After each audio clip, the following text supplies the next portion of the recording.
با سلام خدمت تک تک شما عزیزان، امیدوار هستم که هر گوشه و کنار از دنیا که هستین خوب و صحتمند و سر حال باشین. من علی اکبر شوفه یک بار دیگر از چنل کابل جان تیوی در خدمت شما عزیزان قرار دارم. امیدوار هستم که روزهای رخصتی را به خوبی و خوشی سپری کرده باشین. دوستان دوباره برگشتیم بعد از یک رخصتی طولانی و اینکه از این به بعد انشاءالله ما در خدمت شما عزیزان بیشتر خواهیم بود. خب دوستان، امروز به خاطر که روز جمعه است و روز رخصتی است، ما با فامیل آمدیم به یکی از تفریحگاه‌های شهر کابل. این تفریحگاه نامش قصر قرغه است. دوستان امروز هموطنان دیگه ما در این تفریحگاه آمدن و خواستن که رخصتی خودشان در این تفریحگاه بگذرانند. حالا میبینیم که چی رقم است قصر قرغه و ببینیم که جای بازی دارن ندارن، طفلاکی جمعیان چی کارا میکنن. میخوایم که آغاز برنامه ما را از اینجا کنم. این محوطه پارکینگ قصر قرغه است که فعلا موترها هم اینجا هستن و این که بسیار یک جای خوب است به تفریح کردن. از این خوب است به خاطر فامیلا که بیاین، جای بسیار خوب داره به فامیلا که بشینن، فامیلا کم باشن زیاد باشن، به هر کتگوری فامیلا اینجا جای است. و وقتی که در اینجا در این محوطه می باشه، بسیار یک محوطه سبز است، بسیار یک حس آرامش براتان احساس آرامش میکنین دوستان. آیسا ما محوطه این قصر براتان نشان خواهم داد. خب دوستان عزیز، اینجا داخل قصر قرغه است که جایی است که فامیلا میتونن در اینجا بشینن، غذای خود را نوش جان کنن و این قسمت هم چمن است که اطفال میتونن در اونجا بازی کنن و یک پارک هم داره که چند لحظه بعد میریم پارکشان میبینیم. و این که گفتم دوستان یک جایی است که آدم وقتی که در اینجا میشینه در طبیعت میشینه احساس آرامش میکنه. زیر سایه درخت هم شیشتیم.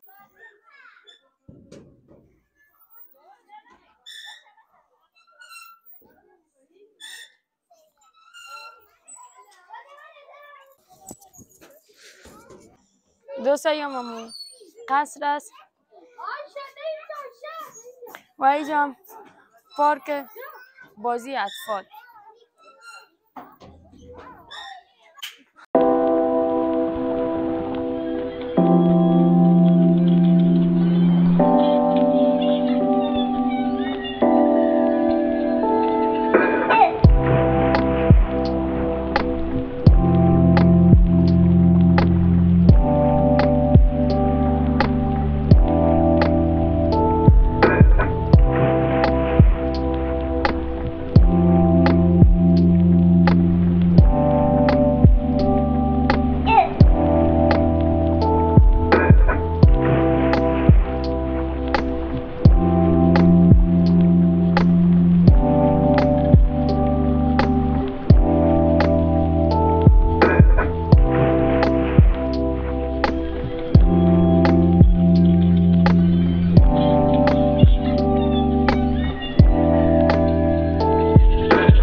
میریم به طرف یک پارک هستن که تفریحگاه قصر قراره بریم دو طرف ببینیم که چی رقم هستی پارکش و مگر که سینما دونه صدا تا فعلا تا اینجا میریم ببینیم که چی رقم هست.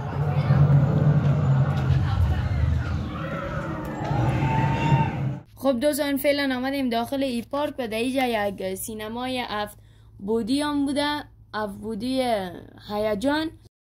بریم یک دفعه داخل از یا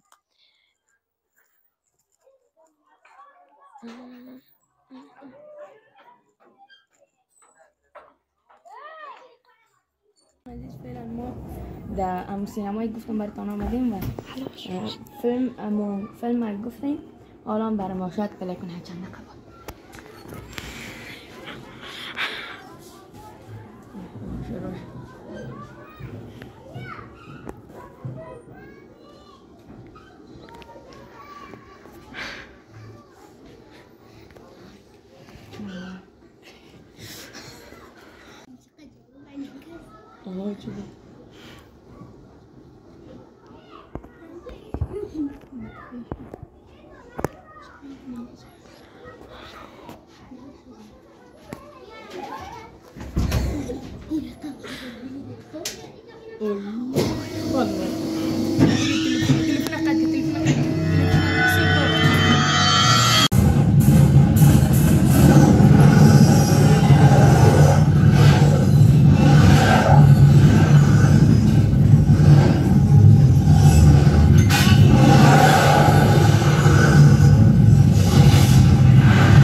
وحشتناک هم نبود.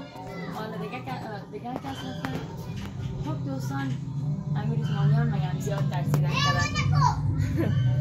عثمان زیاد ترسید ولی ما نترسیدیم. همون چرکش که شد میداد زیاد بود دیگه. خب دوستان نتیجه از این دروازه میتونیم داخل قصر غرقه شدیم ولی حالا بسته از داخل قصر شده میتونیم. اینجا دیگه دروازه است و سعی کنم باز دروازه شو بسته است. خب ببینید از پشت شیشه اگه شد یک داخل چخ میگیریم پیشو.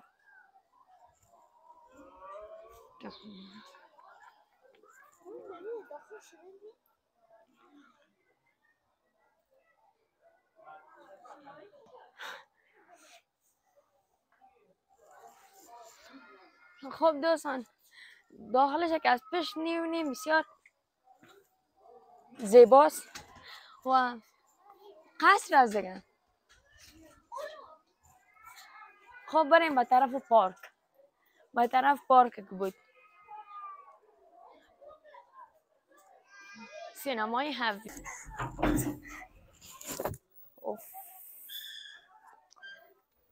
یک دفعه خورده بودم.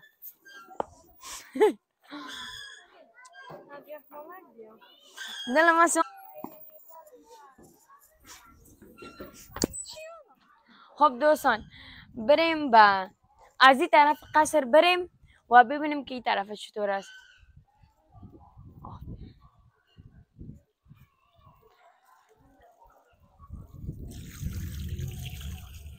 شروع شد.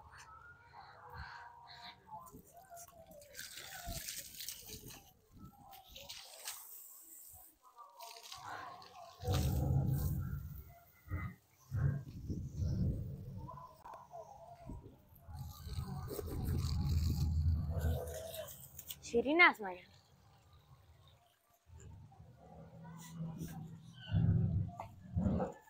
خب دوستان این صدای همون سینماست و صدای این صدا هم از همین سینما است. فعلا همون کارتونی را که ما و شما دیدیم شروع شده. خب هم آشپزخانه شد دوستان که به نظرم فعلا دیگه کار نمیکنن، دو طرف کار میکنن. یا از این طرفش است آب است یا از این طرف چی قصر غرقه است. و دوستان یک گپ دیگه هم نگفته نمونه که بسیار یک قصر کلان است و همچنان سرسبز. این قسمت که میبینین دوستان جای فامیلی است. چه طرف جای فامیلی هم داره. من هم میفهمم که چرا داخل قصر نمیمونن، داخل قصر قرغن.